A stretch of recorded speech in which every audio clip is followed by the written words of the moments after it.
11절에서 17절입니다. 자, 한 절씩 교독하겠습니다. 그 후에 예수께서 나인이란 성으로 가실새 제자와 많은 무리가 동행하더니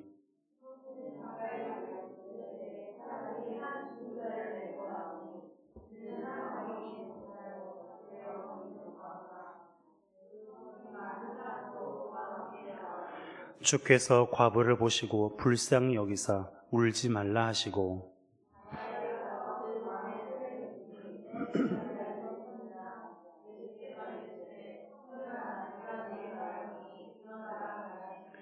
죽었던 자가 일어나 앉고 말도 하거늘 예수께서 그를 어머니에게 주시니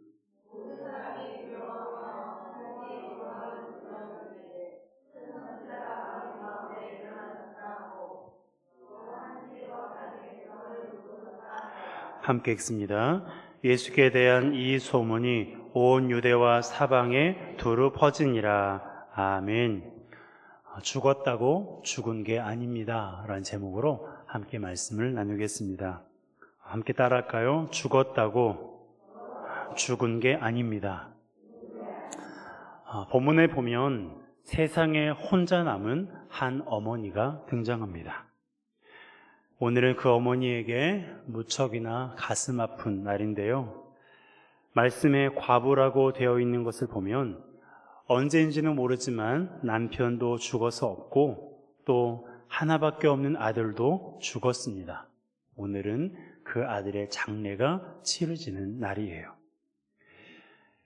이 어머니의 마음을 어느 누가 알고 위로할 수 있겠습니까?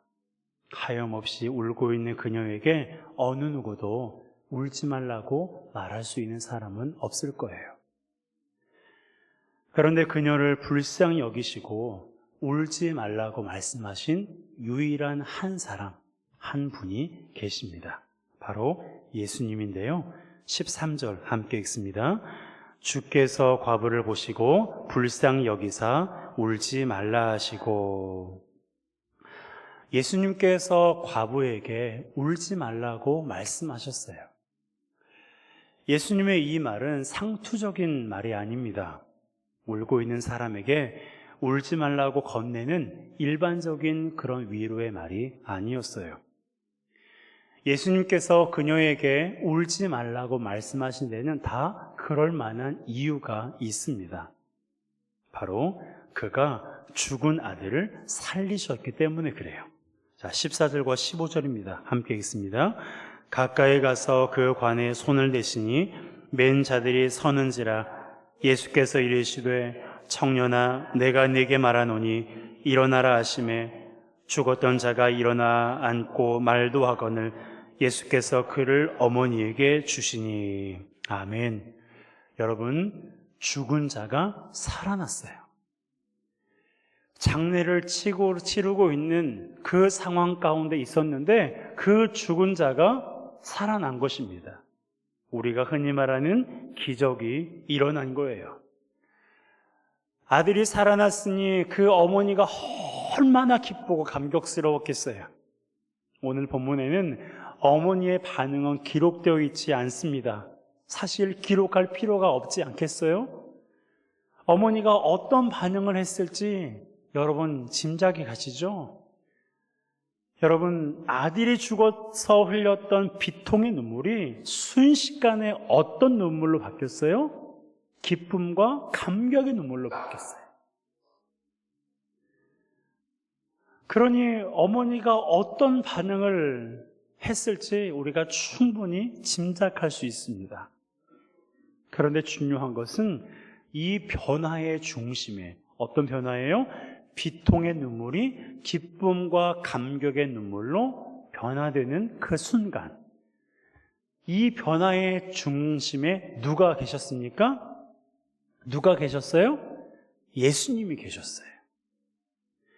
예수님이 계셨기 때문에 이 일이 가능했던 거예요.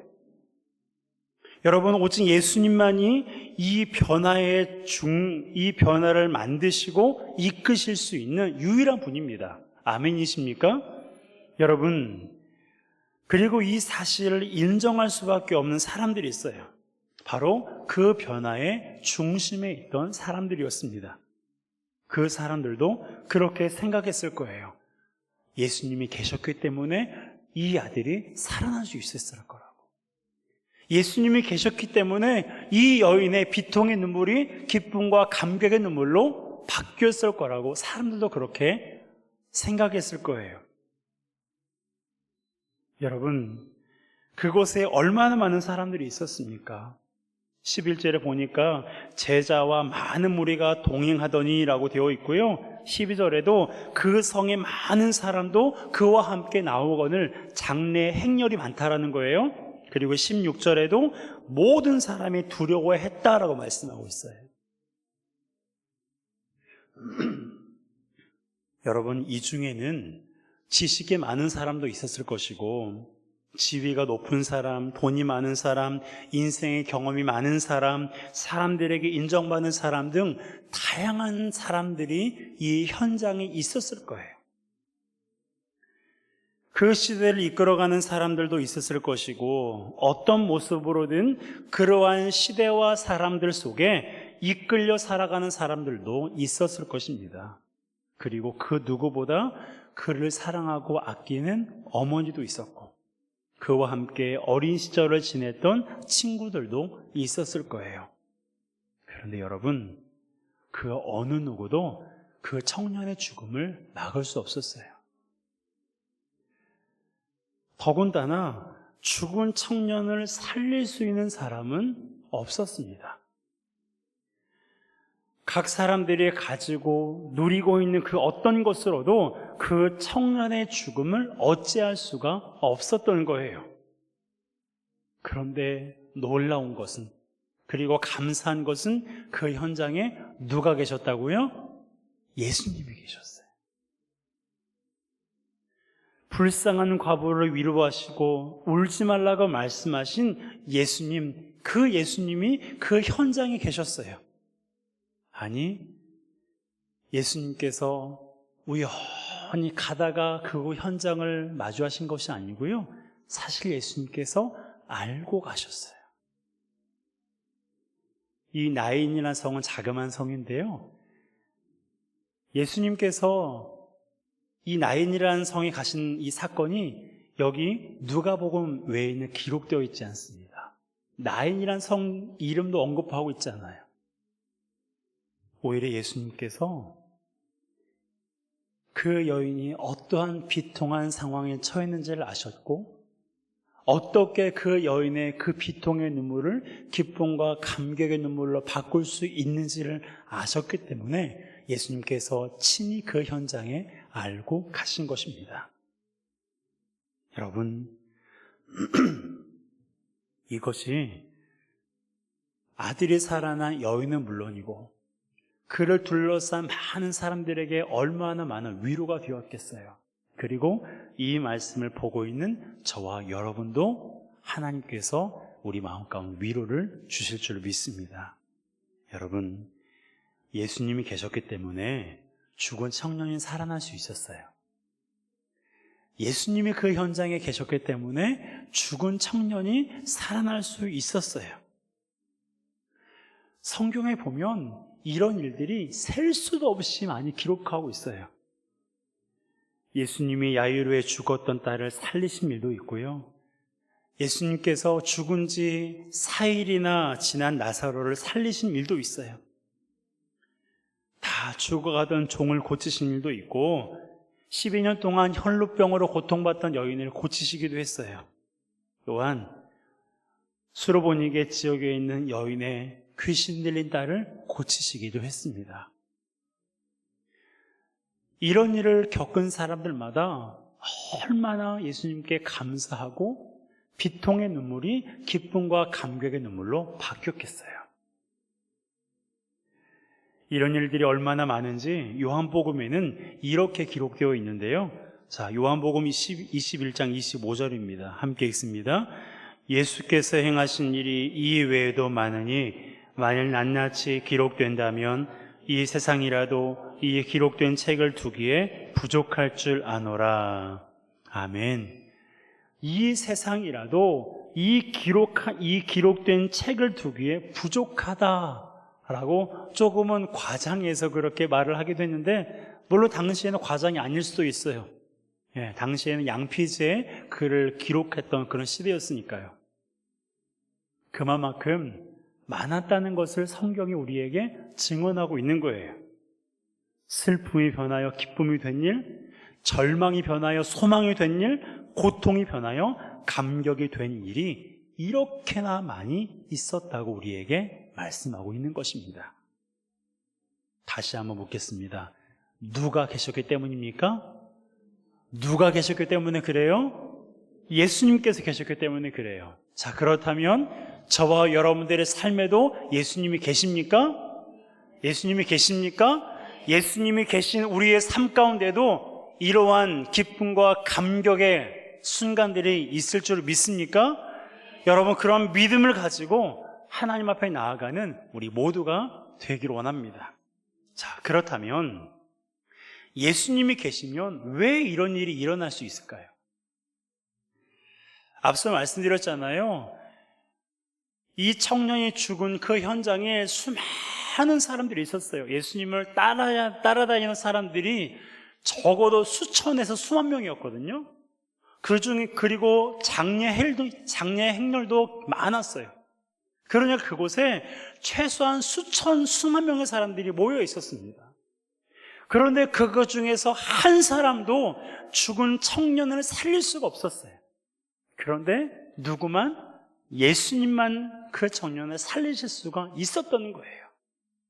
왜 예수님이 계시기만 하면 이런 일이 일어나는 걸까요? 왜 예수님이 계시면 비통의 눈물이 기쁨과 감격의 눈물로 변화될 수 있는 걸까요? 첫 번째 이유가 뭐냐면 예수님께서 우리를 불쌍히 여기시기 때문에 그래요. 자, 13절입니다. 함께 읽습니다. 주께서 과부를 보시고 불쌍히 여기사 울지 말라 하시고. 예수님께서 과부를 어떻게 여기셨다고요? 불쌍히 여기셨어요. 사실 과부는 누가 보아도 불쌍한 사람이에요. 남편도 잃고 아들도 잃었으니 불쌍한 사람임에 틀림없습니다. 그렇다면 여러분은 어떠세요? 개개인의 삶을 보면 하나님께서 긍휼히 여기지 않는 사람은 없을 것입니다. 말하지 않고 표현하지 않았을 뿐이지 과부처럼 마음에 큰 아픔과 상처, 괴로움 등이 있을 거예요. 저희 또한 하나님께서 불쌍히 여기시고 위로하기를 원하시는 하나님의 자녀임을 기억하시기 바랍니다. 여러분, 돈 많고 인기 많고 좋은 집에 살면 괴로움도 아픔도 없고 불쌍하지 않은 것처럼 보이세요? 그렇지 않아요. 제가 그런 분들을 많이 만나보았는데요. 그들도 불쌍한 사람 중에 한 사람들이더라고요. 고난 중에 있는 많은 분들을 만나보면서 참 마음 아픈 적이 많았습니다. 물론 여러분도 마찬가지예요. 오랜 시간 동안 함께 하시면서 누가 어떤 어려움과 아픔을 겪었는지 잘 아시죠? 어쩌면 저보다 더 잘 아실 거예요. 그런데 겉으로 드러난 것뿐만 아니라 드러나지 않은 그 마음의 상처, 아픔 또한 참 많이 있을 것입니다.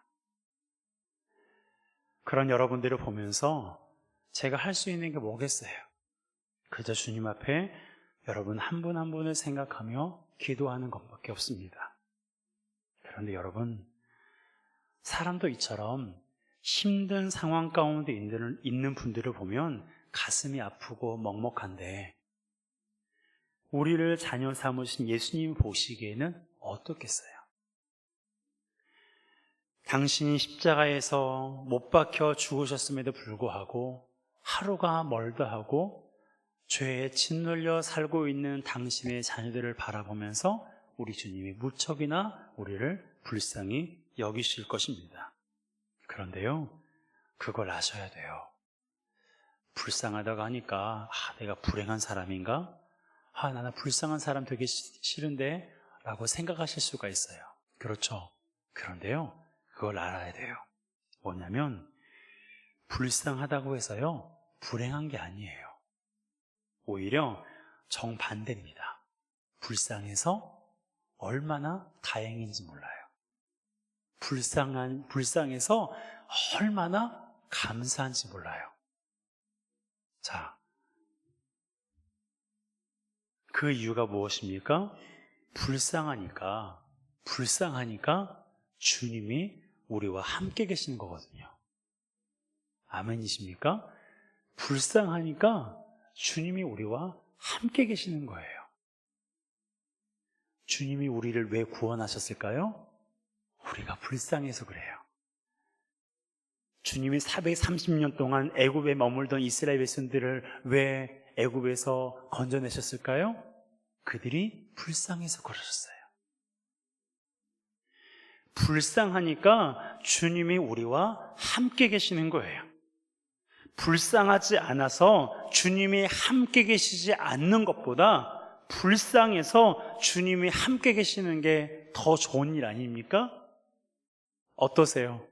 맞습니까? 불쌍하지 않아서 주님이 함께 계시지 않는 인생보다 불쌍해서 주님이 함께 계시는 인생이 훨씬 더 나은 인생이에요. 여기 아멘이라고 반응하신 분은, 그런 마음에 동의가 있으신 분은 저를 따라서 이렇게 고백해 보시겠어요? 불쌍해서 참 다행입니다. 불쌍해서 참 감사합니다. 아멘. 여러분, 불쌍하다고 해서 불행한 인생이 아니에요. 불쌍하기 때문에 더 나은 인생이 될 수 있는 거예요. 왜요? 주님이 나와 함께 계시니까. 주님이 나를 조금도 주님의 시선에서 외면하지 않으시니까. 그러니 주님이 우리를 불쌍히 여기시는 것을 감사하시기 바랍니다. 기뻐하세요. 그리고 주님이 우리를 불쌍히 여기시니 우리에게도 은혜를 베푸신다는 것을 확신하시기 바랍니다. 여러분, 주님이 우리를 불쌍히 여기시면 우리에게 은혜를 베푸시는데, 어떤 은혜를 베푸시느냐? 슬픔이 변하여 기쁨 되게 하시고, 절망이 변하여 소망 되게 하시고, 고통이 변하여 감격이 되게 하시는 거예요. 여러분, 죽었다고 죽은 게 아닙니다. 청년은 죽었지만 그 청년은 죽은 게 아니에요. 우리가 보기에는 죽었지만 우리 주님이 보시기에는 죽은 게 아니었습니다. 그분이 우리를 불쌍히 여기시는 한 우리 인생에는 완벽한 슬픔도, 완벽한 절망도, 완벽한 고통도 없어요. 주님께서 우리를 불쌍히 여기시기에 한없는 은혜를 베푸시는 것을 믿으시기 바랍니다. 주님께서 여인의 죽었던 아들을 왜 살리셨어요? 예수님께서 여인을 어떻게 여기셨기 때문에? 불쌍히 여기셨기 때문에. 그러기에 우리가 주님을 바라보면서 날마다 이렇게 기도했으면 좋겠어요. 하나님 앞에 우리가 요청했으면 좋겠어요. 주님, 나를 불쌍히 여겨주세요. 주님, 나를 불쌍히 여겨주세요. 여러분 가운데 불쌍하지 않는 분 계십니까? 다른 사람들이 힘들고 어려운 삶을 살아갈 때에 많은 사람들이 그 사람들에게 동정심을 가져요. 안 됐다, 참 가엾다라는 말을 가져요. 그런데 때때로 우리 안에 어떤 마음이 들어요?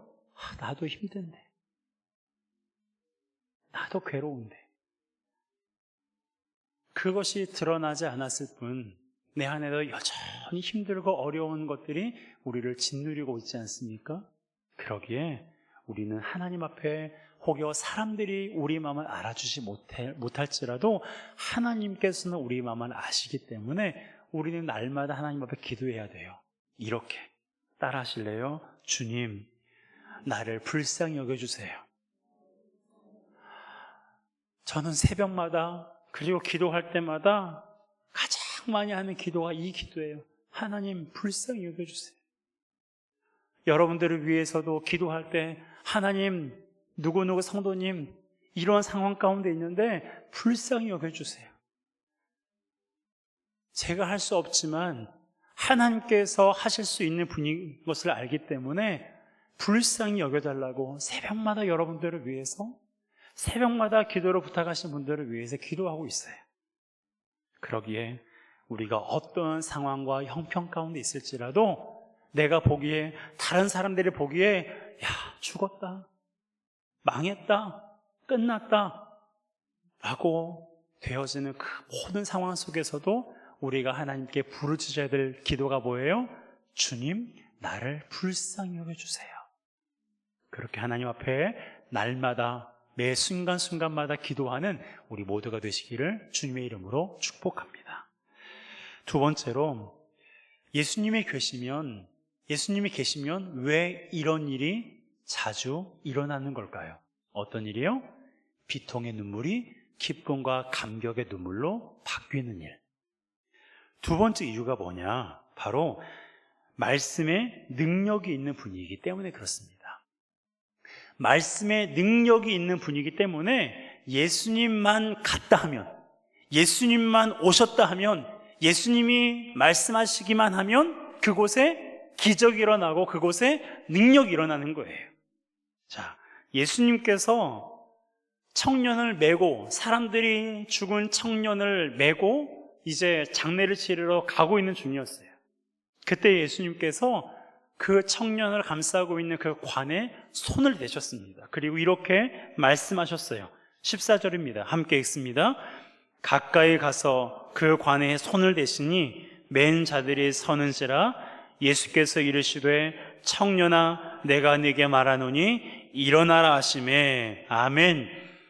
청년에게 뭐라고 말씀하셨어요? 일어나라. 일어나라. 이 한마디만 하셨어요.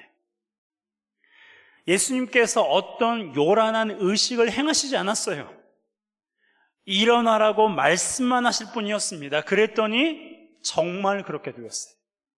그랬더니 죽었던 그 청년이 벌떡 일어났어요. 여러분, 예수님은 말씀만 하시면 돼요.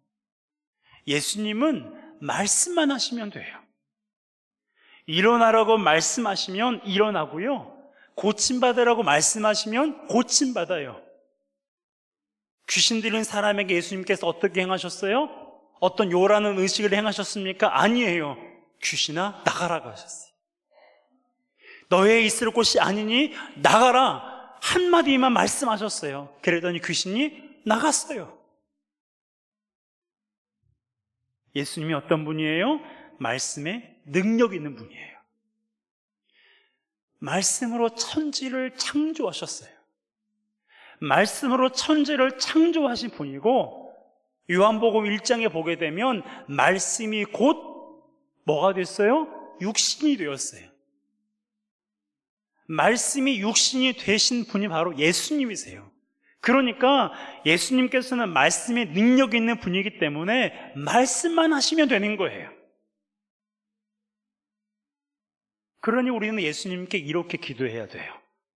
오늘 제가 자주 따라하라고 하는데요, 유익하니까 그런 거예요. 자, 따라하겠습니다. 주님, 말씀만 해주세요.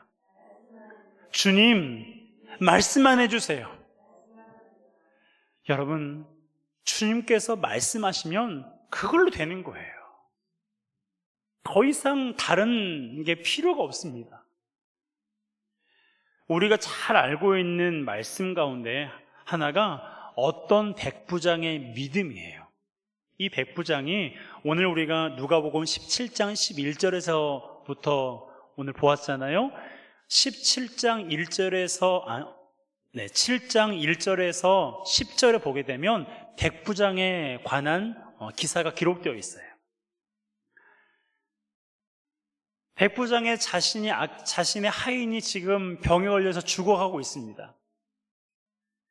그 소식을 들은 예수님께서 백부장의 집으로 가고 있었어요. 그런데 백부장이 어떻겠어요?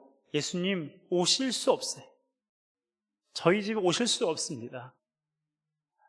여기서 당신이 서 계신 그곳에서 말씀만 하시면 내 하인이 낫겠습니다 라고 예수님께 사람을 시켜서 예수님께 말을 전했어요.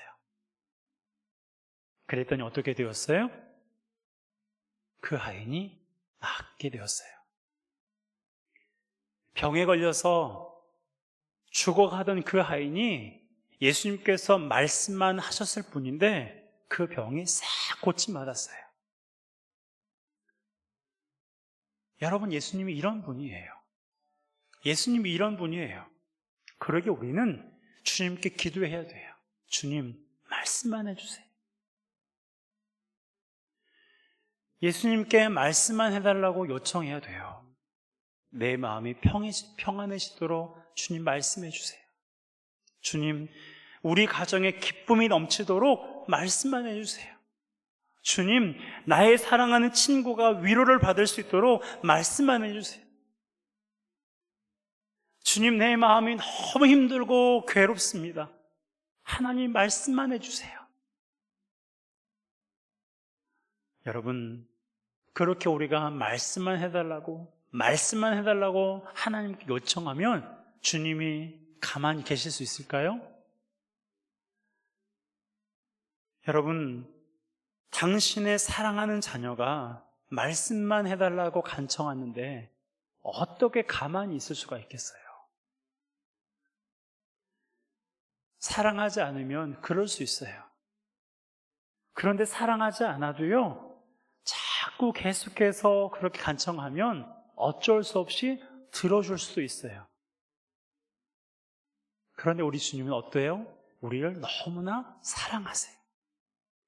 당신의 독생자를 십자가에 내어 죽게 하시기까지 저와 여러분들을 사랑하세요. 그런 사랑의 존재인 우리가 하나님 아버지께 하나님 말씀만 해주세요. 내 마음이 평안해지도록, 우리 가정에 기쁨이 넘치도록, 나의 사랑하는 친구에게 위로를 주시도록, 내가 기도하는 것에 하나님께서 응답해 주시도록 우리가 하나님 앞에 말씀만 해달라고 기도할 때 하나님께서 어떻게 가만히 계실 수 있겠냐는 거예요. 가만히 계실 수가 없어요. 그러니 여러분, 말씀만 해달라고 기도하시기 바랍니다. 주님이 말씀만 하셨더니 죽은 자가 살아났어요. 여러분, 말씀만 하시니 죽은 자가 살아났는데 우리가 하나님께 요청하는 것이 이것보다 더 큰 요청이 아니잖아요. 죽은 자가 살아나는 것보다 우리가 요청하는 것은 그보다 더 작은 요청일 수 있어요. 그러니 우리의 요청에 주님이 어찌 가만히 계실 수가 있고 그것을 어찌 하지 못하실 수가 있겠습니까? 그러기에 우리가 어떤 상황에 처하든지 하나님께 고백하세요. 하나님 말씀만 해주세요. 그리고 주님이 어떤 말씀을 하시든지 그 말씀을 아멘으로 받으시는 우리 모두가 되시기 바랍니다. 여러분, 예수님이 계시면 슬픔이 변하여 기쁨이 되고요, 절망이 변하여 소망이 되고, 고통이 변해서 감격이 돼요. 그분이 우리를 불쌍히 여기시고 말씀에 능력이 있는 분이기 때문에 이러한 일들이 일어날 수가 있는 것입니다.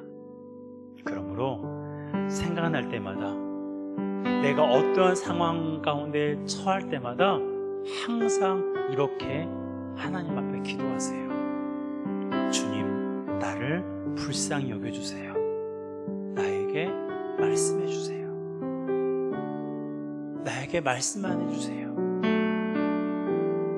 이렇게 주님을 찾을 때, 이렇게 주님을 우리가 찾으면 죽었다고 보이는 것도 더 이상 죽은 게 아니게 돼요. 끝났다고 생각하는 것도 더 이상 끝난 게 아닌 게 되는 거예요. 그러기에 오늘도 주님을 찾음으로 주님의 은혜를 맛보시기 바랍니다. 주님의 은혜를 맛보시기 바랍니다. 주님께서 여인의 비통의 눈물을 기쁨과 감격의 눈물로 바꾸시는 그 은혜의 현장을 경험하는 우리 모두가 되시기를 주님의 이름으로 축복합니다. 하나님께서 그 여인을 사랑하셨던 것처럼, 그 여인을 불쌍히 여기셨던 것처럼 우리도 불쌍히 여기시고 하는 은혜를 베푸실 것입니다. 그러니 기도하세요. 기도하세요. 하나님, 나를 불쌍히 여겨주세요. 나에게 말씀만 해주세요. 주님께서 응답하시고 역사하시는 것을 경험하게 될 것입니다. 이 시간 우리 함께 찬양하며 나아갈까요? 우리 주는 위대하며 능력이 많으시도다. 함께 찬양하고 주신 말씀 붙들고 기도의 자리에 나아가겠습니다.